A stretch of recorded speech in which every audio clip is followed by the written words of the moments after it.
Harish, the best academy. Hi everyone, welcome to Harish academy. ఈరోజు current అఫైర్స్లో భాగంగా each and every టాపిక్ని మనము డీటెయిల్గా డిస్కస్ చేసుకుందాం. ఇవాళ మన ఫస్ట్ టాపిక్ సెన్సస్కి సంబంధించి జనాభా గణన. భారతదేశము 2027 ఫిబ్రవరిలో జనగణనను మరియు కులగణనను ఒకేసారి కండక్ట్ చేయబోతా ఉన్నామని చెప్పేసి కేంద్ర ప్రభుత్వము ప్రకటించింది. ఈ జనగణన మరియు కులగణనను 2027 ఫిబ్రవరిలో కండక్ట్ చేసి అదే నెలలో పూర్తి చేయాలని చెప్పేసి ministry of home affairs, home మంత్రిత్వ శాఖ నిర్ణయించింది. అయితే ఇక్కడ మనం తెలుసుకోవాల్సింది ఎగ్జామ్ పాయింట్ ఆఫ్ వ్యూలో ఫస్ట్ సెన్సస్, దాని పూర్వాపరాలు, basic details, historical context, political కాంటెక్స్ట్లో సెన్సస్ గురించి తెలుసుకోవాలి. సెన్సస్ ఎప్పుడు మొదలయ్యింది, ఇప్పటి వరకు ఎన్నిసార్లు నిర్వహించారు లాంటి బేసిక్ డీటెయిల్స్, ఎవరు నిర్వహిస్తారు, అటువంటివన్నీ కూడా మనము డీటెయిల్గా తెలుసుకోవాలి. ఇక్కడ మీరు అబ్జర్వ్ చేస్తే ఈ స్లైడ్లో 2 టర్మ్స్ ఉన్నాయి మనకు, జనాభా గణన మరియు కులగణన, అంటే population census and caste census. మరి ఫస్ట్ ఇటీవల మనం చూస్తూ ఉన్నాం కొన్ని రాష్ట్రాలు, ముఖ్యంగా భారతదేశంలో తొలిసారిగా ఈ కులగణనను, క్యాస్ట్ సెన్సస్ను నిర్వహించిన రాష్ట్రము బీహార్. ఇటీవలే తెలంగాణ గవర్నమెంట్ కూడా ఈ క్యాస్ట్ సెన్సస్ను చేసి మొత్తం డీటెయిల్స్ని పబ్లిష్ చేసింది. సో ఈ కాంటెక్స్లో మనము డీటెయిల్గా తెలుసుకోవాలి. ఫస్ట్ సెన్సస్ విషయానికి వస్తే పాపులేషన్ సెన్సస్, జనాభా గణన, దీని హిస్టరీ చూస్తే తొలిసారిగా భారతదేశంలో 1872లో, అంటే మనకి భారతదేశానికి ఇంకా ఇండిపెండెన్స్ రాకముందు 1872 సంవత్సరంలో అప్పటి వైస్రాయ్ లార్డ్ మేయో నేతృత్వంలో తొలిసారిగా నిర్వహించారు. అయితే అధికారికంగా అఫీషియల్గా కంట్రీ వైడ్ అఫీషియల్గా అయితే మాత్రం 1881లో నిర్వహించడం జరిగింది. 1881లో అప్పటి వైస్రాయ్ లార్డ్ రిప్పన్ ఆధ్వర్యంలో నిర్వహించడం జరిగింది. సో మనకి ఇప్పుడు ఇది ఓవరాల్గా చెప్పాలంటే 2027లో కండక్ట్ చేయబోయేది 16వ సెన్సస్ అని చెప్పవచ్చు. ఎందుకంటే 1872 నుంచి మొదలు పెడితే 1872, ఆ తర్వాత అఫీషియల్గా 1881. ఇక అప్పటి నుంచి ప్రతి 10 ఏళ్లకు ఒకసారి కూడా సెన్సస్ను నిర్వహించడం జరిగింది. ఇక భారతదేశానికి ఇండిపెండెన్స్ వచ్చిన తర్వాత, స్వాతంత్రం వచ్చిన తర్వాత తొలిసారిగా సెన్సస్ను 1951లో నిర్వహించడం జరిగింది. ఎగ్జామ్లో ఎలా అడుగుతాడంటే మనం కేర్ఫుల్గా ఉండాలి. భారతదేశంలో తొలిసారిగా సెన్సస్ను ఎప్పుడు నిర్వహించారు అలా అడిగితే 1872 అవుతుంది. అలా కాకుండా స్వాతంత్రం వచ్చిన తర్వాత అలా కూడా అడగవచ్చు. ఇండిపెండెంట్ ఇండియాలో ఎప్పుడు నిర్వహించారు అంటే 1951. ఇక ఇప్పుడు మనం క్యాస్ట్ సెన్సస్ గురించి తెలుసుకోవాలి.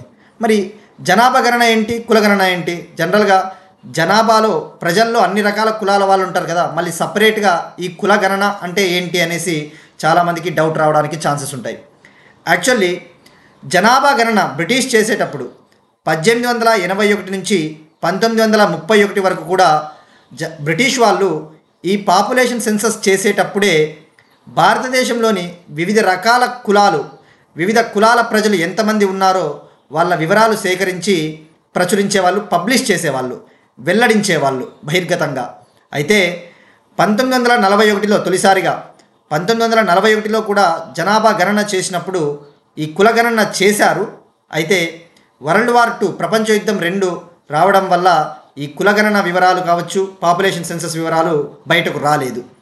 ఇక 1951 నుంచి తీసుకుంటే, భారతదేశానికి స్వాతంత్రం వచ్చిన తర్వాత 1951 నుంచి ఇక కేవలం పాపులేషన్ సెన్సస్, జనాభా గణన మాత్రమే చేసుకుంటూ వచ్చారు, కానీ ఈ కులగణన అనేది చెయ్యలేదు. ఇప్పుడు 2027 ఫిబ్రవరిలో చేయబోయే 16వ సెన్సస్కి ఒక ప్రాముఖ్యత ఉంది. భారతదేశానికి స్వాతంత్రం వచ్చిన తర్వాత తొలిసారిగా జనాభా గణనతో పాటు ఈ కులాల వివరాలను సేకరించి, ముఖ్యంగా ఓబీసీల, అదర్ బ్యాక్వర్డ్ క్యాస్ట్ల వివరాలను సేకరించి పబ్లిష్ చేయబోతూ ఉన్నారు. యాక్చువల్లీ భారతదేశానికి స్వాతంత్రం వచ్చిన తర్వాత 1951 నుంచి కూడా కేవలం ఎస్సీలు, ఎస్టీల వివరాలను మాత్రమే సేకరించేవాళ్ళు. ఫర్ ద ఫస్ట్ టైం ఓబీసీల వివరాలను కూడా సేకరిస్తూ ఉన్నారు. అదే కదా ఇటీవల చూస్తే వివిధ రాష్ట్రాలు, భారతదేశంలోని రాష్ట్రాలు క్యాస్ట్ సెన్సస్ చేయండి అని చెప్పేసి మొత్తుకుంటా ఉన్నాయి. ఇక అది హిస్టారికల్ కాంటెక్స్ట్, అది ఎలా పుట్టింది అని చెప్పేసి. ఇక పొలిటికల్ కాంటెక్స్ట్ కూడా మనం తెలుసుకోవాలి. అసలు సెన్సస్ మన రాజ్యాంగంలో ఎక్కడ మెన్షన్ చేశారు? ఆర్టికల్ 246 కింద షెడ్యూల్ 7 అనేది ఒకటి ఉంది కదా మనకి కాన్స్టిట్యూషన్లో. కేంద్ర జాబితా, రాష్ట్రాల జాబితా, సంయుక్త జాబితా. షెడ్యూల్ 7 ఆర్టికల్ 246 కింద సెన్సస్ అనేది కేంద్ర జాబితాలో ఉంటుంది. అంటే దీన్ని నిర్వహించే బాధ్యత హోం మంత్రిత్వ శాఖ కింద ఉండే office of the general registrar దీన్ని నిర్వహిస్తుంది. ఇక మనం తెలుసుకోవాల్సింది ఇప్పుడు సెన్సస్ 2017లో నిర్వహించబోయేది. ఈ 16వ సెన్సస్ని 2027 ఫిబ్రవరిలో 2 దశల్లో నిర్వహించబోతా ఉన్నారు. ఇక మనకి చివరిసారిగా సెన్సస్ 2011లో జరిగింది. యాక్చువల్లీ 2021లో జరగాలి 10 ఏళ్ల తర్వాత. కరోనా రావడం చేత దాన్ని వాయిదా వేసి ఇప్పుడు నిర్వహించబోతా ఉన్నారు. ఇక జనరల్గా సెన్సస్ ఎప్పుడు చేసినా కూడా 2 దశల్లో జనాభా లెక్కల సేకరణ జరుగుతుంది. ఇక 2027 ఫిబ్రవరిలో తొలి దశలో 2026లో ఏం చేయబోతా ఉన్నారంటే హౌస్ లిస్టింగ్, అంటే భారతదేశంలో ఎన్ని ఇండ్లు ఉన్నాయో లిస్ట్ చేయబోతా ఉన్నారు. ఇక 2027 ఫిబ్రవరిలో డిజిటల్ ద్వారా, అంటే టెక్నాలజీ, మొబైల్సు, ఐసీటీ టెక్నాలజీ ఉపయోగించి గణన చేయబోతా ఉన్నారు. సో దీనికి ఒక ప్రాముఖ్యత ఉంది. ఇది తొలి డిజిటల్ సెన్సస్ అని చెప్పవచ్చు. ఇప్పటి వరకు రికార్డుల్లో ఎక్కించి అలా సెన్సస్ చేసేవాళ్ళు, కానీ ఇప్పుడు తొలి డిజిటల్ సెన్సస్ అని చెప్పవచ్చు. అలానే అట్ ద సేమ్ టైం జనాభా కులగణన చేయబోతా ఉన్నారు. ఇక మనం తెలుసుకోవాల్సింది రెఫరెన్స్ డేట్. ఎప్పుడు ఏ తేదీని రెఫరెన్స్ డేట్గా భావిస్తారు అంటే మనకు మంచు ప్రభావిత ప్రాంతాలు, అంటే హిమాలయ స్టేట్స్ అయిన లడఖ్, జమ్మూ కాశ్మీర్ యూనియన్ టెరిటరీలు, హిమాచల్ ప్రదేశ్, ఉత్తరాఖండ్లలో 2026 సెప్టెంబర్ నాటికే సెన్సస్ నిర్వహించబోతా ఉన్నారు. ఇక ఈ లడఖ్, జమ్మూ కాశ్మీర్, హిమాచల్ ప్రదేశ్, ఉత్తరాఖండ్కి రెఫరెన్స్ డేట్గా 2026 అక్టోబర్ 1ని ప్రకటించారు. అంటే దాని అర్థము 2026 సెప్టెంబర్ చివరి రోజు కల్లా ఆ సెన్సస్ పూర్తి చేయాలి. ఇక అదే మిగతా ఇండియాకైతే రెస్ట్ ఆఫ్ ద ఇండియాకి మాత్రము రెఫరెన్స్ డేటు 2027 మార్చి 1న నిర్ణయించారు. అంటే దాని అర్థము ముందు రోజైన ఫిబ్రవరి 28వ తేదీ రాత్రి 12 కల్లా జనగణన పూర్తి కావాలి. ఇక దీనికోసం, ఈ ఎక్సర్సైజ్ కోసము సుమారుగా 13,000 కోట్ల వ్యయము అవుతుందని చెప్పేసి కూడా అంచనా వేస్తూ ఉన్నారు. ఇంకొక పాయింట్ ఉంది మనకు. పాలిటీ కాంటెక్స్ట్లో సెన్సస్ని కండక్ట్ చేసేది 2 ప్రొవిజన్స్ ఉంటాయి. సెన్సస్ చట్టము 1948, జనాభా లెక్కల చట్టము 1948 మరియు సెన్సస్ రూల్స్ 1990. సెన్సస్ రూల్స్ 1990 కింద సెన్సస్ను నిర్వహించడం జరుగుతుంది. ఇక ఇది మనకి 16వ సెన్సస్కి సంబంధించిన ఇన్ఫర్మేషన్.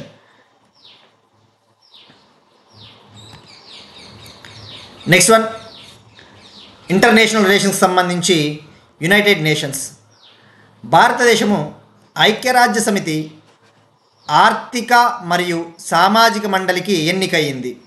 దీనినే economic and social council of United Nations అంటారు. మనం డిస్కస్ చేసుకున్నాం యునైటెడ్ నేషన్స్ గురించి ఇప్పటికే many times. United Nations 24th October 1945న ఏర్పాటయ్యింది. అంటే ఈ సంవత్సరం అక్టోబర్ వచ్చేసరికి 80 ఏళ్ళు పూర్తి కాబోతా ఉంది యునైటెడ్ నేషన్స్ ఏర్పడి.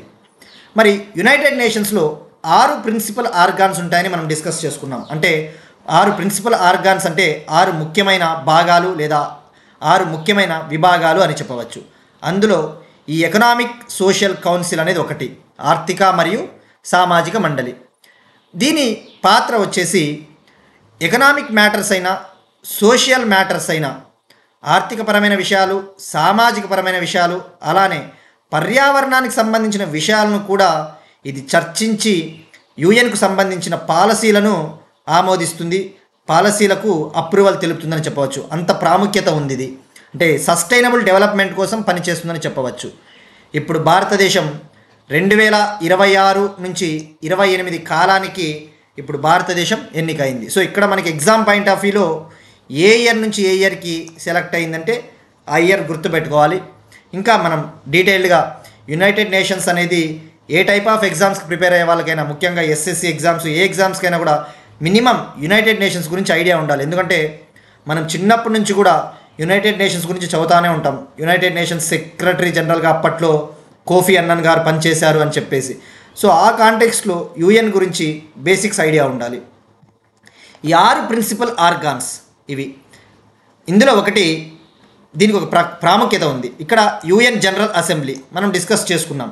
ఇటీవల జర్మనీకి చెందిన మాజీ విదేశాంగ మంత్రి అన్నాలెనా బెర్బాక్ గారు తదుపరి అధ్యక్షురాలుగా, యుఎన్ జనరల్ అసెంబ్లీ అధ్యక్షురాలిగా సెలెక్ట్ అయ్యారు. ఇక్కడ యునైటెడ్ నేషన్స్కి హెడ్ క్వార్టర్సు న్యూయార్క్ అని చెప్పేసి మనం తెలుసుకున్నాం. అయితే ఈ 6 ఆర్గాన్స్లో ఒకదానికి మాత్రం హెడ్ క్వార్టర్సు న్యూయార్క్లో ఉండదు. మిగతా 5 మాత్రము న్యూయార్క్ హెడ్ క్వార్టర్స్. ఆ విషయం మనం గుర్తుపెట్టుకోవాలి. ఇక్కడ UN general assembly head quarters New York. UN security council, ఇందులో 5 పర్మనెంట్ మెంబర్సు, 10 అశాశ్వత సభ్యులు ఉంటారని చెప్పేసి నిన్న తెలుసుకున్నాం. దీని హెడ్ క్వార్టర్స్ కూడా న్యూయార్క్. ఇక ఎకనామిక్ అండ్ సోషల్ కౌన్సిల్, దీని హెడ్ క్వార్టర్సు న్యూయార్క్. ఇక ట్రస్టీషిప్ కౌన్సిల్ అని ఉంటుంది. ట్రస్టీషిప్ కౌన్సిల్ కూడా ప్రధాన కార్యాలయము న్యూయార్క్. యుఎన్ సెక్రటరియేట్ కూడా న్యూయార్క్ అని ఈజీగా అర్థం చేసుకోవచ్చు హెడ్ క్వార్టర్స్. కానీ ఇక్కడ ఇంటర్నేషనల్ కోర్ట్ ఆఫ్ జస్టిస్ మనం చాలాసార్లు డిస్కస్ చేసుకున్నాం. ICJ versus international criminal court అని చెప్పి 2 డిస్కస్ చేసుకున్నాం. ఇక్కడ ఇంటర్నేషనల్ కోర్ట్ ఆఫ్ జస్టిస్, ఇది అంతర్జాతీయ న్యాయస్థానం అంటారు దీన్ని. దీని హెడ్ క్వార్టర్స్ వచ్చేసి నెదర్లాండ్స్లోని ద హేగ్ పట్టణం. అది గుర్తుపెట్టుకోండి. మనకి స్టేట్మెంట్స్లో అడుగుతాడు. ఇంటర్నేషనల్ కోర్ట్ ఆఫ్ జస్టిస్ ఇది యునైటెడ్ నేషన్స్లో ఒక భాగము. రెండవ స్టేట్మెంట్ వచ్చేసి దీని ప్రధాన కార్యాలయము న్యూయార్క్ అంటాడు. ఫస్ట్ స్టేట్మెంట్ కరెక్ట్ అవుతుంది, కానీ రెండవ స్టేట్మెంటు రాంగ్ అవుతుంది. ఇక అలానే ఇంటర్నేషనల్ క్రిమినల్ కోర్ట్ ఉంది, అంతర్జాతీయ నేర న్యాయస్థానం. అది యునైటెడ్ నేషన్స్లో భాగం కాదు అని గుర్తుపెట్టుకోండి. కేవలం ఐసీజే మాత్రమే యుఎన్ బాడీ అని గుర్తుపెట్టుకోవాలి. ఇవి ఇప్పుడు చెప్పేటప్పుడు మీకు ఇవి లైక్ జీకే పాయింట్ ఆఫ్ వ్యూలో చెప్తున్నాం కదా అని అనిపించవచ్చు. కానీ యూపీఎస్సీ లాంటి ఎగ్జామ్స్ కావచ్చు, గ్రూప్ 2 లాంటి ఎగ్జామ్స్ కావచ్చు, ఇంటర్నేషనల్ రిలేషన్స్లో, కరెంట్ అఫైర్స్లో international court of justice, international criminal court ఈ మధ్య వార్తల్లో ఎక్కువగా ఉన్నాయి. అప్పుడు డెఫినెట్లీ నేను చెప్పిన పాయింట్స్ హెల్ప్ అవుతాయని చెప్పేసి I'm hoping for that. Next one again India మరొక ఇంటర్నేషనల్ బాడీకి అధ్యక్ష పదవి చేపట్టబోతా ఉంది. International institute of administrative sciences. భారతదేశం తొలిసారిగా ఈ ఇంటర్నేషనల్ ఇన్స్టిట్యూట్ ఆఫ్ అడ్మినిస్ట్రేటివ్ సైన్సెస్కి అధ్యక్ష పదవి చేపట్టబోతా ఉంది.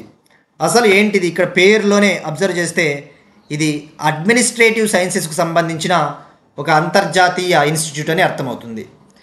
దీని ప్రధాన కార్యాలయము బెల్జియంలోని బ్రసెల్స్ పట్టణం.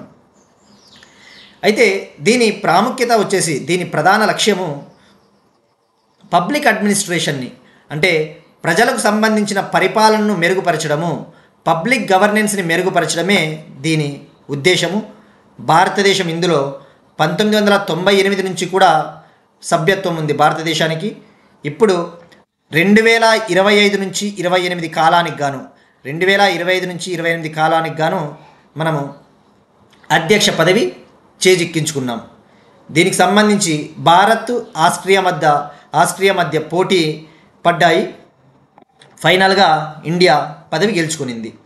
ఇక దీనికి అధ్యక్షుడిగా భారత్ తరపున department of administrative reforms and public grievances కార్యదర్శి వి శ్రీనివాసన్ గారిని అధ్యక్ష పదవికి ప్రధానమంత్రి నరేంద్ర మోడీ గారు సిఫార్సు చేయడం జరిగింది.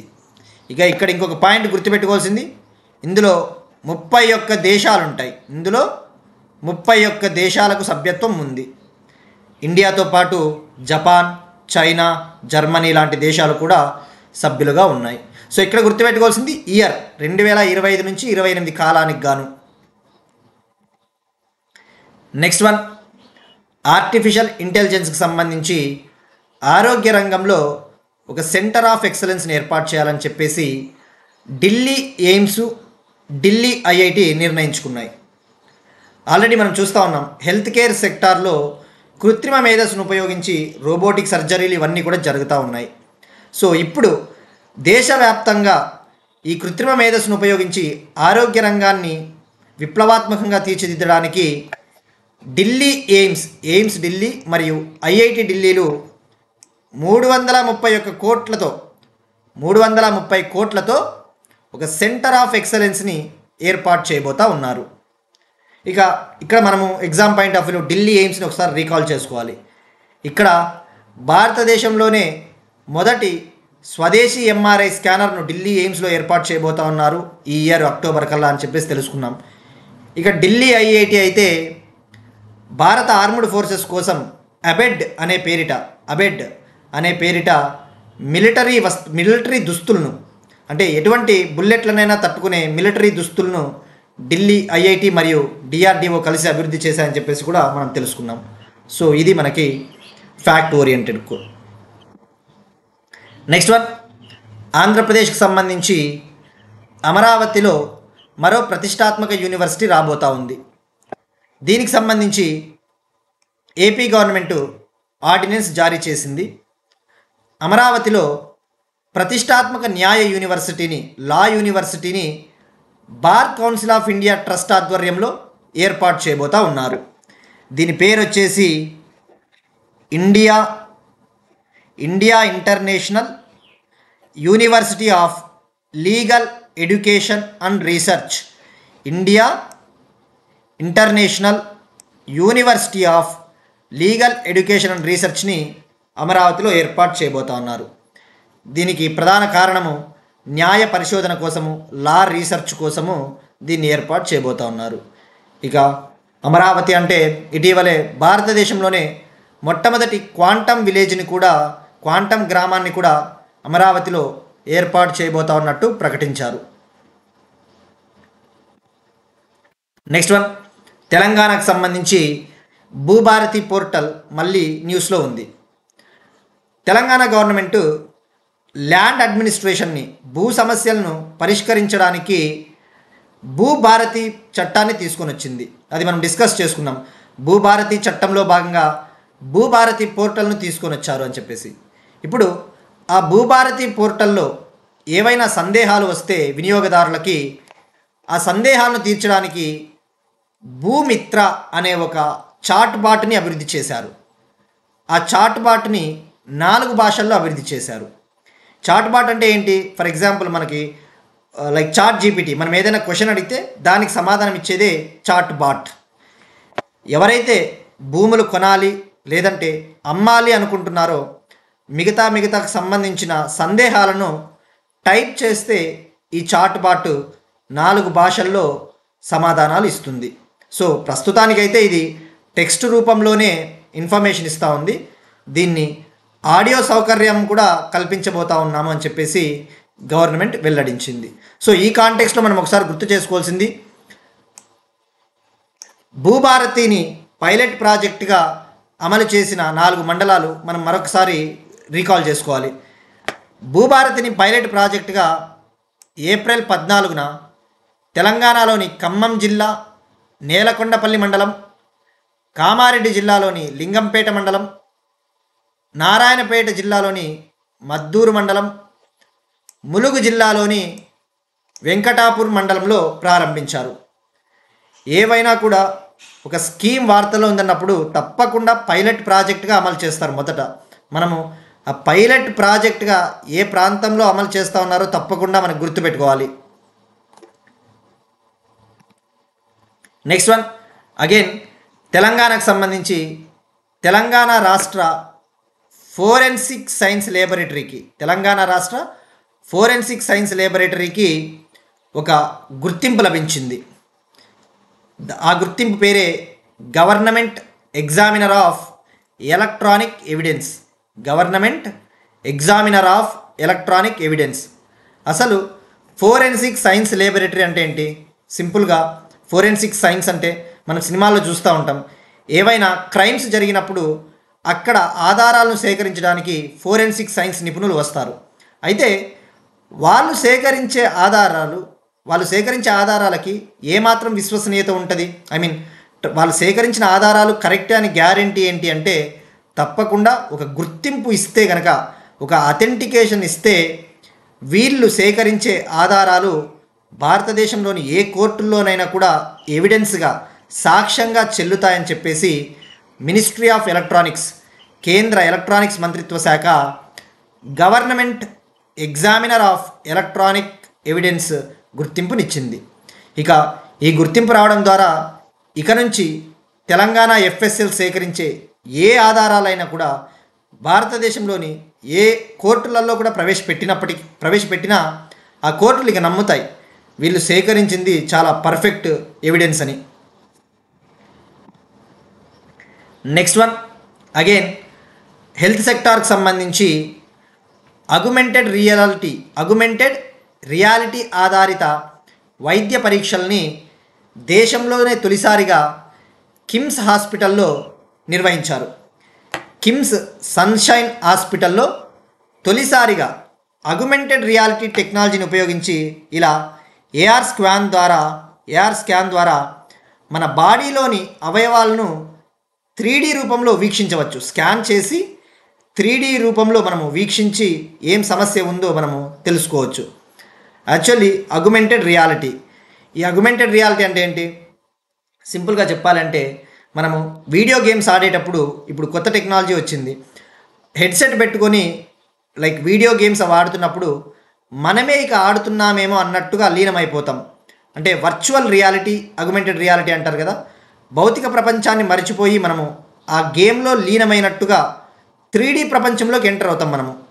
సో అగ్మెంటెడ్ రియాలిటీ టెక్నాలజీ అంటే 3D మోడల్స్ని ఉపయోగిస్తుంది. సో ఇప్పుడు అవయవాలు ఎక్కడ దెబ్బతిన్నాయో వాటికి పరిష్కారం చూపవచ్చు. సో ఇక్కడ గుర్తుపెట్టుకోవాల్సింది కిమ్స్ హాస్పిటల్. ఇప్పుడు ఒక క్వశ్చన్ చూద్దాం ఆర్టిఫిషియల్ ఇంటెలిజెన్స్కి సంబంధించి. ఇది యాక్చువల్లీ ఆల్రెడీ డిస్కస్ చేసింది గ్రోక్ 3 కాన్సెప్ట్. ఇది ఇప్పటి వరకు అభివృద్ధి చేసిన అత్యంత తెలివైన ఆర్టిఫిషియల్ ఇంటెలిజెన్స్గా ప్రశంసించబడిన అత్యంత అధునాతన ఏఐ చాట్ బాట్ అయిన గ్రోక్ 3ని ప్రారంభించిన కంపెనీ ఏది? Option A OpenAI, option B Google DeepMind, option C XAI, option D Microsoft. ఇక్కడ ఓపెన్ ఏఐ ఎవరు స్థాపించారు? ఇది మీకు సింపుల్ ఒక చిన్న హింట్. ఈ గ్రోక్ 3ని ప్రారంభించిన కంపెనీ ఫౌండర్ వచ్చేసి Elon Musk. So Elon Musk company ఏది ఇందులో? నెక్స్ట్ వన్, నిన్నటి క్వశ్చన్కి మనం ఆన్సర్. ఇస్రో ఏఐఐటితో కలిసి స్పేస్ అప్లికేషన్స్ కోసం స్వదేశీ RISC-V మైక్రో ప్రాసెసర్ను అభివృద్ధి చేసింది అంటే దానికి ఆన్సర్ వచ్చేసి IIT Madras. Next one, Hurun India మహిళా నాయకుల జాబితా. కాండెరే హురూన్ ఇండియా మహిళా నాయకుల జాబితాను హురూన్ సంస్థ ప్రకటించింది. జనరల్గా మనకి ఇలాంటివి రిపోర్ట్స్ ఈ జాబితాలు వార్తల్లో ఉన్నప్పుడు ముఖ్యంగా మనకి టైమ్స్ జాబితా కావచ్చు, ఫోర్బ్స్, ఈ హురూన్ ఇండియా చాలా ఇంపార్టెంట్వి. సో ఇందులో ఎవరు టాప్గా నిలిచారో తెలుసుకుంటే సరిపోతుంది. మనం ప్రతి ఒక్కరూ టాప్ 5, టాప్ 10 గుర్తుంచుకోవాల్సిన అవసరం లేదు. మనకి ఇంపార్టెంట్ ఇండెక్స్లు human development index, gender inequality index, అలాంటి ఇండెక్స్లు అటువంటివి చదివేటప్పుడు అయితే టాప్ 5 స్టేట్సు, టాప్ 5 కంట్రీస్ అలా గుర్తుంచుకోవాలి. కానీ ఇలాంటివి మాత్రము మెయిన్గా మనకు వివిధ విభాగాల్లో టాప్గా నిలిచిన వాళ్ళు ఎవరో తెలుసుకుంటే కూడా సరిపోతుంది. ఎందుకంటే ప్రీవియస్ ఇయర్స్ పేపర్స్ చూసినా మీకు ఈ ట్రెండ్స్ అర్థమవుతాయి. నేను ప్రీవియస్ ఇయర్స్ పేపర్స్ ట్రెండ్స్ ఆధారంగానే ఇది చెప్తా ఉన్నాను. ఇప్పుడు ఈ హురూన్ ఇండియా సంస్థ 97 మంది భారతదేశపు మహిళా నాయకుల జాబితాలను తయారు చేసింది. 9 విభాగాలకు సంబంధించి, అంటే 9 విభాగాలు అంటే ఫర్ ఎగ్జాంపుల్ ఆర్థిక రంగము, లేదంటే ఇన్ఫ్లుయెన్సర్స్ జాబితా, అంకుర సంస్థల జాబితా, దాతృత్వ జాబితా అంటే ఫిలాంథ్రపిస్టులు, ఆ విధంగా 9 జాబితాలకు సంబంధించి భారతదేశం నుంచి 97 మంది మహిళల్ని లిస్టు తయారు చేసింది. ఇందులో మనకి మహిళా వృత్తి నిపుణులు తీసుకుంటే అంటే ఉమెన్ ఎంటర్ప్రెన్యూర్స్, ఉమెన్ ప్రొఫెషనల్స్ తీసుకుంటే ఇందులో టాప్ వచ్చేసి Kotak Mahindra bank deputy managing డైరెక్టర్గా పనిచేస్తూ ఉన్న శాంతి ఏకాంబరం గారు టాప్ ఉన్నారు. అది ఎనఫ్ మనకి. ఇక భావితరం మహిళా నేతలు తీసుకుంటే మనం చెప్పాం కదా 9 కేటగిరీలని. ఇప్పుడు మహిళా వృత్తి నిపుణుల్లో శాంతి ఏకాంబరం గారు టాప్. అదే భావితరం మహిళా నేతలు అంటే young women leaders, upcoming women లీడర్స్లో టాప్ వచ్చేసి హెచ్సిఎల్ టెక్నాలజీస్కి చెందిన రోష్ని నాడార్ గారు. హెచ్సిఎల్ టెక్నాలజీస్కి చెందిన రోష్ని నాడార్. ఇక సంపద సృష్టిలో పాలు పంచుకున్న తొలితరం నేతగా రాధా వెంబు గారు. అలానే అంకుర సంస్థలకు సంబంధించి అంటే స్టార్టప్స్కు సంబంధించి మృచా బ్యూటీ అనే అంకుర సంస్థ ఫౌండర్, ఇన్స్టాగ్రామ్లో 55 లక్షల మంది ఫాలోవర్లను కలిగిన మృణాల్ పంచల్, ఈమె ఇన్ఫ్లుయెన్సర్ వ్యవస్థాపకుల్లో తొలి స్థానంలో నిలిచారు. ఇక ఈషా అంబానీ కూడా ఈ లిస్టులో చోటు దక్కించుకునింది. నెక్స్ట్ వన్, అంతర్జాతీయ పర్యావరణ దినోత్సవం, వరల్డ్ ఎన్విరాన్మెంట్ డే, జూన్ 5. పర్యావరణాన్ని రక్షించడానికి ప్రతి సంవత్సరం కూడా జూన్ 5న మనము ప్రత్యేక దినోత్సవాన్ని జరుపుకుంటాం. ఇది యాక్చువల్లీ 1973 నుంచి మొదలైంది. 1972లో తొలిసారిగా స్వీడన్ దేశంలోని స్టాక్హోమ్లో ఎన్విరాన్మెంటల్ కాన్ఫరెన్స్ నిర్వహించారు. UN conference on environment. పర్యావరణానికి సంబంధించి తొలిసారిగా నిర్వహించిన సమావేశం ఏది అంటే 1972. ఇక అప్పటి నుంచి కూడా 1973 నుంచి గుర్తుపెట్టుకోండి, 1973 నుంచి United Nations environment programme UNEP 5th జూన్ని ఎవ్రీ ఇయర్ సెలబ్రేట్ చేస్తూ ఉన్నది. ఇక ఈ సంవత్సరం వచ్చేసి థీము బీట్ ప్లాస్టిక్ పొల్యూషన్ అంటే ప్లాస్టిక్ కాలుష్యాన్ని ఓడించాలి అనేది థీమ్. ఇక మనము ఈ ఎన్విరాన్మెంట్ డే సందర్భంగా 2025 ఎన్విరాన్మెంట్ డే సందర్భంగా పర్యావరణ మంత్రిత్వ శాఖ వన్ నేషన్ వన్ మిషన్ని కూడా లాంచ్ చేసింది. ఒక awareness drive. One nation one mission అంటే ఈ ప్లాస్టిక్ పొల్యూషన్ని నివారించడానికి తీసుకొచ్చిన ప్రోగ్రాం అది. ఇక భారతదేశంలో ఈ ఎన్విరాన్మెంట్ని రక్షించడానికి చాలా చట్టాలు ఉన్నాయి.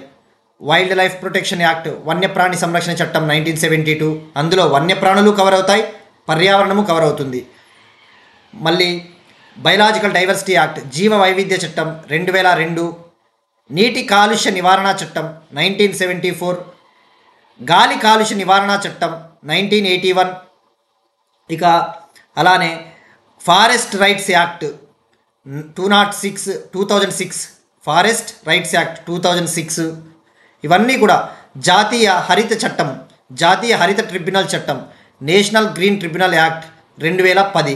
సో ఈ యాక్ట్లు ఎందుకు మనం ఒకసారి గుర్తు చేసుకోవాలి అంటే పర్యావరణానికి సంబంధించి ఇటీవల ఏపీ గ్రూప్ 2 అబ్జర్వ్ చేసిన, గతంలో ఎగ్జామ్స్ చూసిన చట్టాలు డైరెక్ట్గా ఇవి ఏ సంవత్సరంలో వచ్చాయని చెప్పేసి మ్యాచ్ ద ఫాలోయింగ్ ఇస్తాడు. ఇక నెక్స్ట్ వన్ అగైన్ బయోడైవర్సిటీ, జీవ వైవిధ్యానికి సంబంధించి రామ్సార్ జాబితాలోకి భారతదేశం నుండి మరో 2 చిత్తడి నేలలు సెలెక్ట్ అయ్యాయి. చిత్తడి నేలలు అంటే వెట్లాండ్స్, అంటే ఇవి అక్కడ పక్షులు జీవులు ఉండే చిత్తడి నేలల్నే వెట్లాండ్స్ అంటారు. ఇప్పుడు ఓవరాల్గా భారతదేశం నుంచి 91 అయినాయి. ఇంతకుముందు 89 ఉండే, ఇప్పుడు 2 జాయిన్ అయ్యాయి కాబట్టి 91 అయ్యాయి. ఆ 91 అయినాయి. ఇప్పుడు ఆ 2 వచ్చేసి కొత్తగా యాడ్ అయిన రెండు రాజస్థాన్లోనే ఉన్నాయి. రాజస్థాన్లోని కిచన్ చిత్తడి నేల మరియు మేనార్ చిత్తడి నేల అనేవి ఎంటర్ అయ్యాయి. సో ఇప్పుడు గుర్తుపెట్టుకోవాల్సింది 91. ఇక్కడ రామ్సార్ అంటే ఏంటి అసలు? రామ్సార్ అనేది ఇరాన్ దేశంలోని ఒక నగరం. అక్కడ 1971 ఫిబ్రవరి 2న ఈ చిత్తడి నేలలను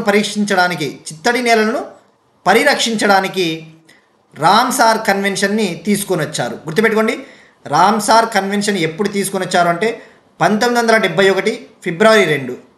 అయితే ఇది అమల్లోకి వచ్చిన సంవత్సరం కూడా ముఖ్యం మనకి. ఇది అమల్లోకి వచ్చిన సంవత్సరం 1975. ఇక అంతర్జాతీయ చిత్తడి నేలల దినోత్సవం మనము వరల్డ్ వెట్లాండ్స్ డేని ఎవ్రీ ఇయర్ ఫిబ్రవరి 2గా సెలబ్రేట్ చేసుకుంటాం. ఇది రామ్సార్ కన్వెన్షన్కి సంబంధించి. నెక్స్ట్ వన్, మొట్టమొదటి స్వదేశీ ధృవ పరిశోధన నౌకను నిర్మించనున్న భారతదేశం. ఏంటి అసలు ధృవ పరిశోధన నౌక? మనకి ఎర్త్కి నార్త్ పోల్, సౌత్ పోల్ ఉంది. నార్త్ పోల్ ఉత్తర ధ్రువం దగ్గర ఆర్కిటిక్, దక్షిణ ధ్రువం దగ్గర అంటార్కిటిక్ ప్రాంతం ఉంది. ఈ నార్త్ పోల్ని, సౌత్ పోల్ని పరిశోధన చేయడానికి, అక్కడ మంచు స్థాయి ఏ విధంగా కనుక్కోవడానికి, అలానే అక్కడ జీవ వైవిధ్యం, మెరైన్ ఆర్గానిజమ్స్ జీవ వైవిధ్యం ఏ స్థాయిలో ఉందో తెలుసుకోవడానికి భారతదేశము స్వదేశీయంగా ఇండిజినస్గా ఒక పోలార్ రీసెర్చ్ వెజల్ అంటే ఇది ఒక నౌక. ఈ నౌకని మనము నిర్మిస్తూ ఉన్నాం. ఇది అక్కడ పరిశోధనలు చేయబోతూ ఉంది. దీనికి సంబంధించి ఒక MOU కుదిరింది. ఆ ఒప్పందము భారతదేశానికి చెందిన నౌకా నిర్మాణ company Garden Reach Ship Builders and Engineers, ఇది Garden Reach Ship Builders and Engineers Limited company, ఇది కోల్కతాలో ఉంటుంది. గుర్తుపెట్టుకోండి, కోల్కతా. నార్వే దేశానికి చెందిన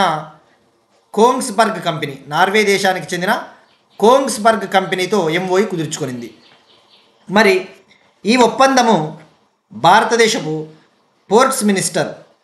ports shipping minister Sarbananda Sonowal ఆధ్వర్యంలో నార్వేలోని ఓస్లోలో జరిగింది. మనం ఇటీవల డిస్కస్ చేసుకున్నాం. ఇండియాకి నార్వేకి షిప్ బిల్డింగ్ ఇండస్ట్రీకి సంబంధించి ఒక MOU గతంలోనే ఉంది. షిప్ బిల్డింగ్ ఇండస్ట్రీ ద్వారా వస్తూ ఉన్న కాలుష్యాన్ని నివారించడానికి ఒక ఒప్పందం కూడా చేసుకున్నామని చెప్పేసి తెలుసుకున్నాం. నార్వే అనేది ఆర్కిటిక్ ప్రాంతానికి దగ్గరగా ఉంటుంది, యూరప్ కంట్రీ. మరి ఇక్కడ అబ్జర్వ్ చేస్తే భారతదేశం ఆల్రెడీ ఈ ఆర్కిటిక్ ప్రాంతం కావచ్చు, అంటార్కిటిక్ ప్రాంతాన్ని పరిశోధించడానికి మనము శాశ్వతంగా కొన్ని రీసెర్చ్ స్టేషన్లను కూడా గతంలోనే మనము ఏర్పాటు చేసుకున్నాం. అవి ఎగ్జామ్ పాయింట్ ఆఫ్ వ్యూలో చాలా ఇంపార్టెంట్. ఫర్ ఎగ్జాంపుల్, ఆర్కిటిక్ ప్రాంతాన్ని పరిశోధించడానికి భారతదేశం హిమాద్రి అనే ఒక శాశ్వత రీసెర్చ్ స్టేషన్ని ఏర్పాటు చేసింది నార్వే ఆ పరిసర ప్రాంతాల్లో. గుర్తుపెట్టుకోండి, ఆర్కిటిక్ ప్రాంతాన్ని పరిశోధించడానికి హిమాద్రి, అదే అంటార్కిటిక్ ప్రాంతాన్ని పరిశోధించడానికి భారతదేశము మైత్రి మరియు భారతి అనే 2 శాశ్వత స్టేషన్లని ఏర్పాటు చేసింది అంటార్కిటికా ప్రాంతంలో. ఇది మనకి చాలా ఇంపార్టెంట్. ఇక ఇక్కడ అబ్జర్వ్ చేస్తే ఓస్లో, నార్వే పాయింట్ ఆఫ్ వ్యూలో ఓస్లో మనకి ఇంటర్నేషనల్ రిలేషన్స్ కాంటెక్స్ట్లో ఒక ఇంపార్టెంట్ ప్రాముఖ్యత ఉంది. మనం ఇటీవల చూస్తూ ఉన్నాం, ఇజ్రాయెల్కి పాలస్తీనా మధ్య వివాదము ఎక్కువగా మనం వార్తల్లో చూస్తూ ఉన్నాము, డిస్కస్ చేస్తూ ఉన్నాం. మరి దానికి నార్వేకి కూడా లింక్ ఉంది. ఎలా అంటే ఇజ్రాయెల్కి మరియు పాలస్తీనాకి మధ్య శాంతిని ఏర్పాటు చేయడానికి 1993 నుంచి 1999 వరకు కంటిన్యూస్గా సిరీస్ ఆఫ్ శాంతి ఒప్పందాలు ఓస్లో ఒప్పందాల పేరిట ఏర్పాటు కాబడ్డాయి. ఓస్లో ఒప్పందాలు దేనికి సంబంధించినవంటే ఇజ్రాయెల్కి పాలస్తీనాకి మధ్య శాంతిని ఏర్పాటు చేయడానికి. ఇది ఇంటర్నేషనల్ రిలేషన్స్లో మీరు చదివితే కనుక అర్థమవుతుంది. నెక్స్ట్ వన్, భారతదేశపు మొట్టమొదటి అంతర్జాతీయ పూర్తి మహిళా ట్రై సర్వీసెస్ సెయిలింగ్ యాత్ర. మనం ఇటీవల INSV తారిణి గురించి డిస్కస్ చేసుకున్నాం. INSV తారిణి ఏంటి? అందులో భాగంగా ఇద్దరు లెఫ్టినెంట్ కమాండెంట్ మహిళలు, ఇద్దరు మహిళలు, భారతదేశానికి చెందిన ఇద్దరు లెఫ్టినెంట్ కమాండెంట్ మహిళలు గోవా నుంచి మొదలుపెట్టి 5 ఖండాలు వాటిని తిరిగి వచ్చారని చెప్పేసి తెలుసుకున్నాం. అలాంటిదే ఇది. అయితే ఇందులో ట్రై సర్వీసెస్కి చెందిన వాళ్ళు పాల్గొన్నారు. అంటే ఆర్మీ నుంచి, నేవీ నుంచి, ఎయిర్ ఫోర్స్ నుంచి 3 దళాల నుంచి మహిళలు పాల్గొన్నారు. 11 మంది మహిళలు, గుర్తుపెట్టుకోండి, 11 మంది మహిళలు ఆర్మీ, ఎయిర్ ఫోర్స్, నేవీ నుంచి పాల్గొని సుమారుగా 3600 నాటికల్ మైల్స్ని ప్రయాణించారు. వీళ్ళు ముంబైలో మొదలుపెట్టి ఏప్రిల్ 2025లో ముంబైలో మొదలుపెట్టి షీసెల్స్కి చేరుకున్నారు. షీసెల్స్ దేశం. ఆ షీసెల్స్కు చేరుకొని మళ్ళీ 55 రోజుల తర్వాత మళ్ళీ ముంబైకి తిరిగి వచ్చారు. సో ఈ కాంటెక్స్లో గుర్తుపెట్టుకోవాల్సింది, ఎంతమంది సభ్యులు ఉన్నారంటే 11 మంది. వీళ్ళు ఎక్కడికి వెళ్ళారంటే షీసెల్స్. ఎక్కడి నుంచి మొదలయ్యారు అంటే ముంబై. ఎక్కడికి రిటర్న్ అయ్యారన్నా ముంబైయే. వీళ్ళు ఉపయోగించిన నౌక వచ్చేసి Triveni, Indian armed sailing vessel, IASV Triveni. గుర్తుపెట్టుకోండి, IASV త్రివేణి ఒకటి ఉంది, మళ్ళీ అక్కడ INSV తారిణి కూడా ఉంది. INSV తారిణిలో అయితే 2 మహిళలు, ఇది IASV త్రివేణిలో అయితే 11 మెంబర్స్. ఇది మనకు నేవల్ ఎక్స్పిడిషన్, నౌకా యాత్ర. ఇవి ఇవాల్టి కరెంట్ అఫైర్స్. మనం ఒకసారి క్విక్గా రీక్యాప్ చూద్దాం. 2027 ఫిబ్రవరిలో జన మరియు కులగణన. ఐక్యరాజ్య సమితి ఆర్థిక మరియు సామాజిక మండలికి భారతదేశం ఎన్నిక. భారత్కు తొలిసారి international institute of administrative sciences అధ్యక్ష పదవి. ఆరోగ్య సంరక్షణ కోసం AI సెంటర్ ఆఫ్ ఎక్సలెన్స్ను ఏర్పాటు చేయనున్న ఢిల్లీ ఎయిమ్స్, ఢిల్లీ IITలు. అమరావతిలో ప్రతిష్టాత్మక న్యాయ యూనివర్సిటీ. సందేహాలు తీర్చేందుకు Bhumitra chatbot. Telangana forensic science ల్యాబొరేటరీకి ప్రత్యేక గుర్తింపు. దేశంలో తొలిసారిగా అగ్మెంటెడ్ రియాలిటీ ఆధారిత వైద్య పరీక్షలు KIMS hospital. 2025 Candere Hurun India మహిళా నాయకుల జాబితా. World environment day June 5. Ramsar జాబితాలోకి భారతదేశం నుండి మరో 2 చిత్తడి నేలలు. మొట్టమొదటి స్వదేశీ ధృవ పరిశోధన నౌకను నిర్మించనున్న భారతదేశపు మొట్టమొదటి అంతర్జాతీయ పూర్తి మహిళా ట్రై సర్వీసెస్ సెయిలింగ్ యాత్ర. That's it. These are today's current affairs and we'll meet you again tomorrow and thank you everyone.